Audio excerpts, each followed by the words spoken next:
Hi guys, welcome. We are starting our video lecture officially on relationships. Now I know that we went and learned about predator and prey interactions already, but we're going to backtrack just a little bit and talk kind of generally how organisms interact with one another. So our essential question of the day is, how do different organisms interact? Remember, we talked about the different parts of an ecosystem, biotic versus abiotic. Right now we're focusing in really kind of fine-tunedly on those biotic factors, the living things. So how do those organisms interact? I wanted to start for your bell ringer today with a reading by famous ecologist and conservationist and environmentalist Aldo Leopold. He was alive back in the, don't quote me on this, but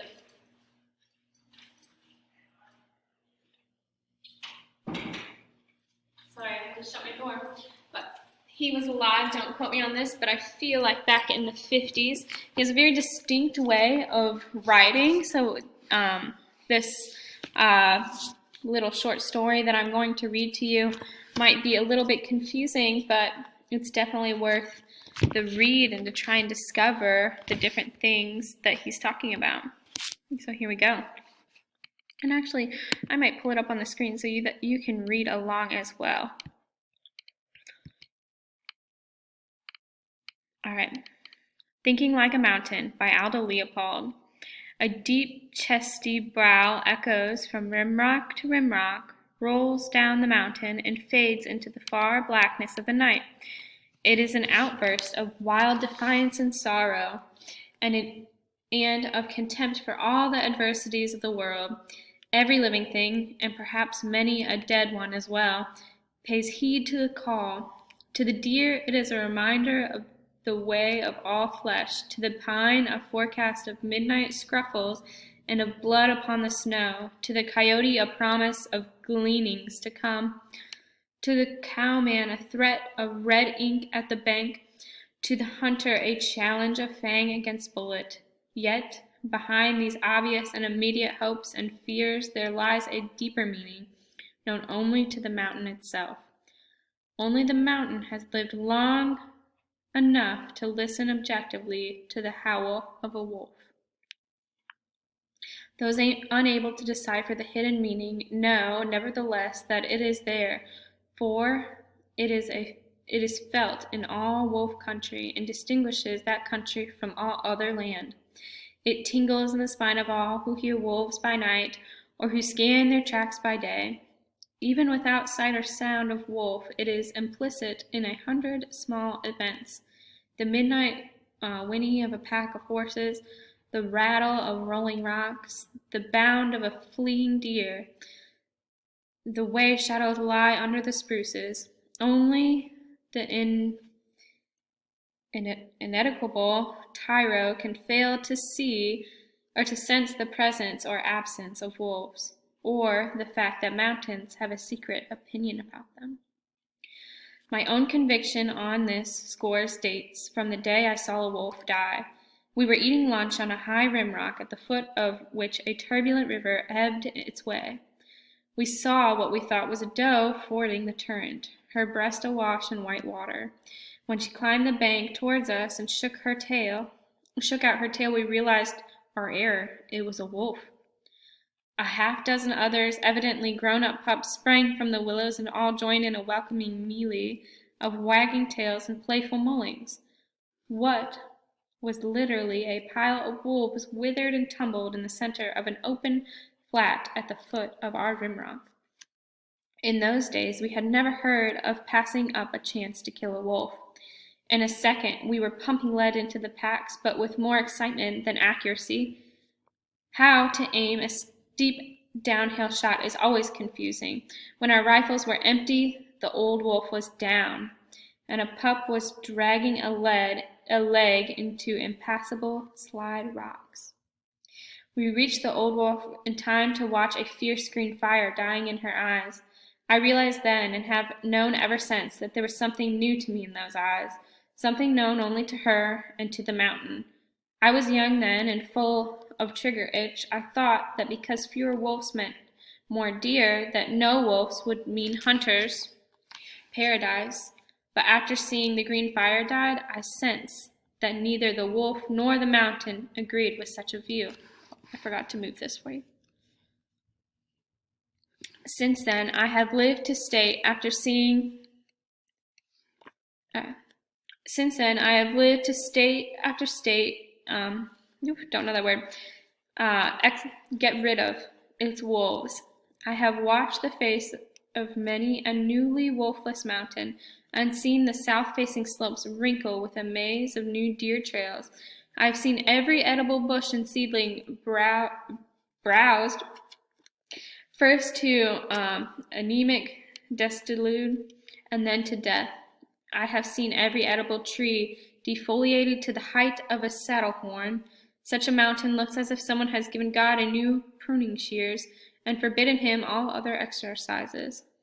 In the end, the starved bones of the hoped-for deer herd, dead of its own too much, bleached with the bones of the dead sage, or molder under the high-lined junipers.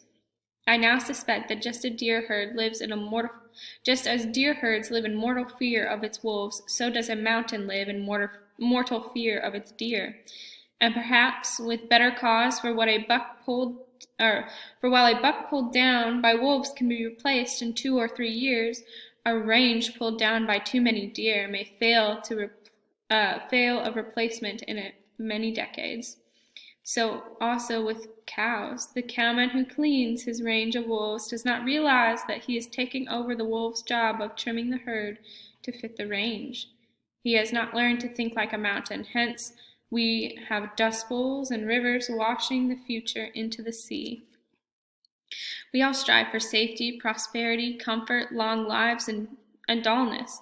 The deer strives with his supple legs, the cowman with traps and poison, the statesman with pen, the most of us with machines, boats, and dollars, but it all comes to the same thing, peace in our time. A measure of success in this is all well enough, but perhaps it is a requisite to objective thinking, but too much safety seems to yield only danger in the long run. Perhaps this is behind Thoreau's dictum, in wilderness is the salvation of the world. Let me read that again. In Thoreau's words, in wilderness is the salvation of the world. Perhaps this is the hidden meaning in the howl of a wolf, long known among mountains, but seldom perceived among men.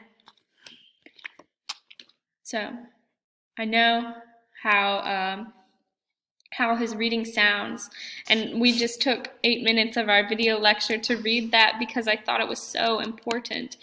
Aldo, Mr. Leopold, is recounting, well, I have questions. Who's telling the story? In this case, it's from the hunter's perspective, right? Someone who hunts wolves for excitement or to, in the biggest case, to prevent them from danger. The author is recounting what it was like, the mountain before the wolves were hunted, very lush, very biodiverse. They had many, many plants and animals, and then what happened after all the wolves were either hunted or ended up dying because of legislation, right? They talked about laws. There were laws made that said that didn't limit the hunting of wolves, and there were laws in Yellowstone that made that allowed for people to overhunt them or take the wolves out completely from the system. And that, as far as this question goes, that devastated the ecosystem because there were no wolves there to hunt the deer. You would think that would be great, like he said in the reading, that no wolves would mean more deer for the hunters, but it actually caused severe devastation. And without the wolves, the deer population increased so much so that they eventually reached their carrying capacity, meaning that there wasn't enough grass or shrub bush for them to eat. And so they ended up dying. That's what it talks about, the bleached bones underneath the trees. All the deer ended up dying. And because they ate all the wildlife in the system, like all the grasses, there were nothing to stabilize like shorelines. And there were sediments. If you think of the Dust Bowl, like how there are no that's why we plant cover crops now, because when we harvest the crops and leave the bare land, it can cause the sediments to kind of erode away and just blow away. And you don't have any soil, but also those sediments have to go somewhere. They can go into our water systems. So just by taking out one link in the population, or one link in the ecosystem, we have unbalanced an entire national park. Yellowstone National Park is what this was written about. And then predict for me why the changes happened. So these happened because the ecosystem was off balance. We've changed it in a way that is really negative. But that's Mr. Aldo. He's pretty awesome.